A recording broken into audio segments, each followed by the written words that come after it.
قدر اس نظام میں ہے جو نظام اللہ کا ہے، آپ کی قدر اس نظام میں ہے جو نظام محمد مصطفیٰ کا ہے، آپ کی قدر اس نظام میں ہے جو نظام حضرت آدم علیہ السلام کو عطا کیا گیا تھا۔ تو آئیے اس نظام کی طرف، نظام خلافت۔ دراصل پاکستان بننے کا مقصد یہی ہے کہ یہاں سے نظام خلافت قائم ہو، پھر یہاں سے اٹھ کے ہندوستان کو مسلمان کر کے حضور کے وعدے کو تکمیل تک پہنچا کر خلافت علی منہاج نبوت سے جو تمام تر زمین پر حمد کو قائم کر سکے۔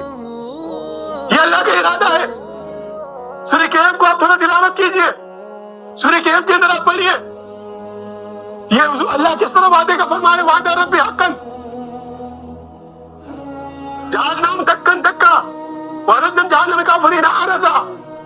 کیا یہ کافروں پر جہنم بنا دے زمین؟ آج تو ہم نے ایک دوسرے کے لیے جہنم بنا دی، زمین کو گرم کر رہے، ایک دوسرے کے خلاف زمین کو گرم کر رہے، ایک دوسرے کے خلاف فرقہ پرستی کر کے دوسرے کی تکفیر کر رہے۔ سورہ کہف کو دیکھیں تو تلاوت کیجئے، سورہ فتح کے آخر کو تلاوت کیجئے، اسلام کی نشات ثانیہ کی جس میں دلیل ہے، بشارت ہے۔ اور حضرت اسلام التجا ہے آپ سے، درخواست ہے اس فقیر کی،